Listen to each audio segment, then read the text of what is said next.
Do you know your medicine? Weed Maps and SC Laboratories bring you an educational series on the science of clean and safe cannabis.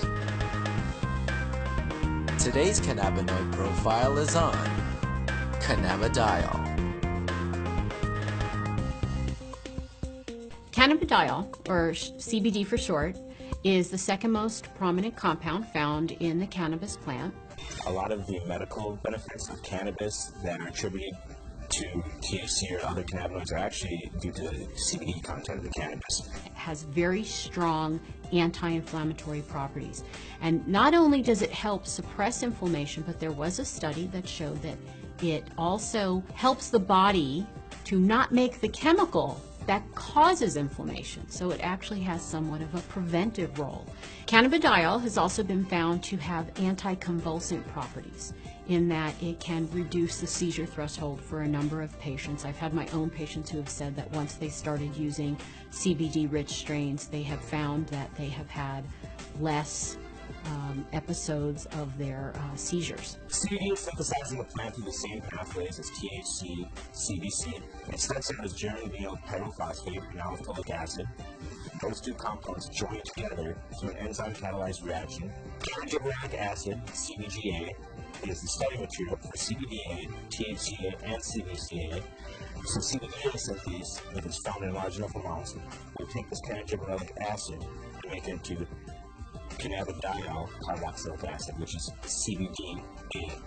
CBDA is CBD with the carboxylic acid attached to it. Now, with heat or through time, this carboxylic acid will naturally release from the compound as it is very unstable and become CBD. This process right here, where we use this carboxylic acid, happens at about 80 degrees Celsius. A number of studies were done where they actually gave patients an overdose of THC to see what would happen when they then added CBD. And CBD completely turned around the negative effects of an overdose of THC without changing the levels of THC in the blood. So that means that CBD exerts its own medicinal, just doesn't reverse THC, it actually has its own medicinal properties. CBD has been found to cause cancer cells to what we call commit suicide while preserving the normal cells. And what appears to happen is it appears to bind to the receptors on the cancer cells, which then induce the cancer cell to kill itself. Cannabidiol has also been found to be what we call biphasic in terms of sleep. So at low doses, it's what we call alerting. It kind of keeps you awake. At higher doses, it can be very sedating and cause you to sleep. But what's nice about that is you can control whether or not you are alert or you're feeling tired. When I started testing cannabis about 2 or 3 years ago, we saw virtually no high CBD plants. Almost every plant we tested was high in THC, anywhere from 10% to 20% THC, with some outliers on either end.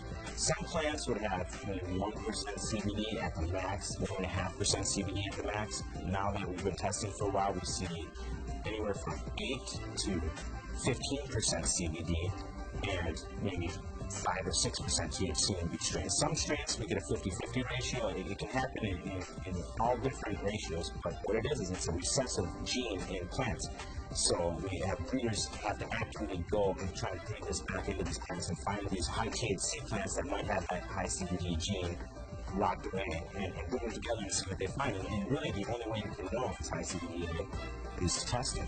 Testing and growers or breeders having access to that knowledge base, we see them coming back and reversing some of the trends of the last 30, 40, 50 years and breeding the CBD back into the plants. Now, there have been a number of studies that have looked at cannabidiol, CBD, exerting a protective property to damaged neurons.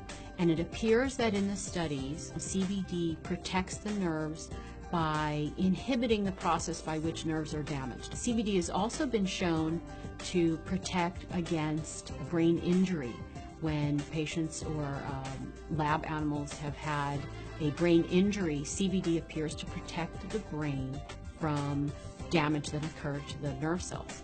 The studies have shown that it can actually fight MRSA, which is methicillin-resistant Staph aureus, a notorious bug that is resistant to a number of antibiotics.